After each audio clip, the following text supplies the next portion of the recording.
So ప్రతిసారి పగిలిపోయే speech కావాలంటే prepare కాలేమట్లా. నేను ఎప్పుడూ ప్రిపేర్ కాలేదు, ఈరోజు కూడా ఏం మాట్లాడాలో తెలీదు.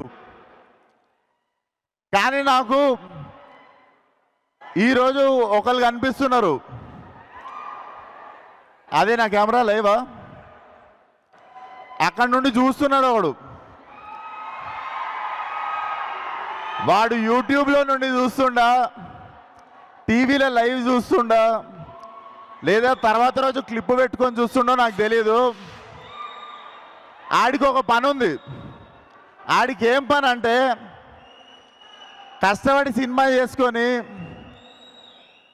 ఏదో జోష్లో సినిమా ప్రమోట్ చేసుకుంటూ మా వాళ్ళ కష్టం చెప్పుకుంటూ ఏదో మాట్లాడితే దాంట్లో నుండి ఇంత ముక్క తీసి డిస్ప్లే పిక్చర్ మార్చుకొని ట్విట్టర్లో వేసి ట్రోల్ చేయడం, అదే ఆడి పని. అరే నీకే చెప్తున్నా, నీకే జాంటా కూడా వీగలేరు ఎవరు. మేము ఇట్లనే మాట్లాడతాం, మా సినిమాని ఇట్లనే ప్రమోట్ చేసుకుంటాం, మేమే తప్పు చేయట్లేదు, గర్వంగా దొంగతనాలు చేయట్లేదు, ఏం చేయట్లేదు, సినిమాలు చేస్తున్నాం. సో నేను ట్రోల్ చేసిన వాళ్ళను, మా గురించి తక్కువ మాట్లాడిన వాళ్ళను, వీళ్ళని ఎవ్వరిని ఏమనట్లేను. ఎందుకు తెలుసా, ఈ సినిమా తర్వాత నేను క్రిటిక్స్ని కానీ రివ్యూవర్స్ని కానీ ఎవరి గురించి ఏమీ మాట్లాడను. This will be my last film. I'm going to speak about critics or reviews, like ఎవరైనా వెల్ విషర్స్ అందరి గురించి. ఎందుకో చెప్తా, మళ్ళీ చెప్తున్నా, this is the last film. Freedom of speech అందరికి ఉంది.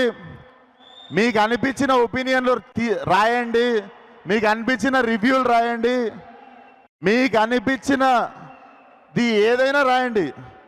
పర్సనల్ లెవెల్లో అటాక్ చేస్తే మాత్రం ఈ బగులుద్ది. సినిమాల గురించి రాయండి.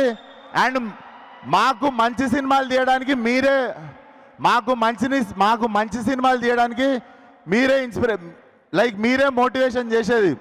మీకు కూడా నచ్చే సినిమా తీయాలి అని అందరికి నచ్చే సినిమా మేము ఏ రోజు తీయలేము. కాకపోతే మళ్ళీ చెప్తున్నా, సినిమాల గురించి రాయండి, తీయండి. మీ పర్సనల్ ఒపీనియన్ మీరు చెప్పినప్పుడు మీ పర్సనల్ ఒపీనియన్ నచ్చిందో లేదో చెప్పే ఫ్రీడమ్ ఆఫ్ స్పీచ్ మాకు కూడా ఉంది. సో మీరు పర్సనల్ తీసుకోవద్దు మేము రెస్పాండ్ అయినప్పుడు.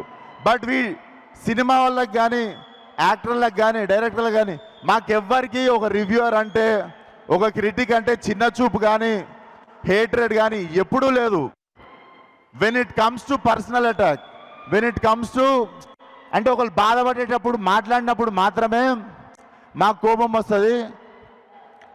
సో ఈ సినిమా తర్వాత నుండి నేను చెప్తున్నా, నేను విశ్వక్సేన అనే నేను రివ్యూయర్స్ గురించి కానీ క్రిటిక్స్ గురించి కానీ నేను మాట్లాడడం మాకేం ప్రాబ్లం లేదు.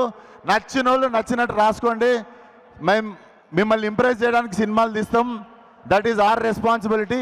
But you guys also should be responsible while writing about our cinema and us, especially మా గురించి రాసినప్పుడు. అండ్ ఏంది ఛాలెంజ్ కావాలా, ఛాలెంజ్ ఇస్తారా ప్రతి సినిమాకి? ఒక సినిమాకి మిమ్మల్ని పిలుచుకోవాలంటే ఛాలెంజ్ ఇస్తారా? మొన్ననే సినిమా చూసుకున్నా, మొన్ననే మెకానిక్ రాకీ సినిమా చూసుకున్నా. ఈ సినిమాకి ఆడకపోతే షెట్ లేకుండా చెక్ పోస్ట్లో తిరుగుతా, ఫిలిం నగర్లు నీళ్లు ఖాళీ చేస్తా. ఇట్లాంటివి ఏం మాట్లాడదలుచుకోవట్లేదు నేను. సినిమా హిట్ అయినా ఫ్లాప్ అయినా నా చొక్కా నా ఒంటి మీదనే ఉంటుంది, నా ఇల్లు జూబ్లీహిల్స్లోనే ఉంటుంది. నేను ఇంకో సినిమా తీస్తా, అది ఉన్నా దొబ్బినా మళ్ళీ సినిమా తీస్తా. పూరి జగన్నాథ్ గారు రాసినట్టు, రవితేజ అన్న చెప్పినట్టు మాకు తెలిసిందల్లా ఒకటే, సినిమా సినిమా సినిమా. అంతే ప్రాణం పెట్టి ఈ సినిమా తీసినాం. అండ్ నా వెళ్ళిపో మాకే అనే సినిమా తీసినప్పుడు చాలామందిని రిక్వెస్ట్ చేసుకుంటుండే షేర్ చేయమని, కొంచెం పబ్లిసిటీ చేయమని. కానీ ఫలక్నామా దాస్ అనే సినిమా తీసినప్పటి నుండి ఈ రోజు వరకు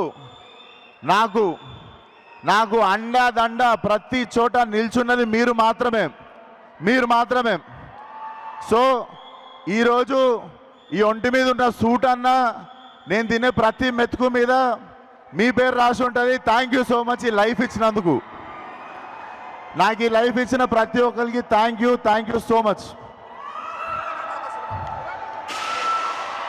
థ్యాంక్ యూ కాళ్ళ మీద పడినందుకు.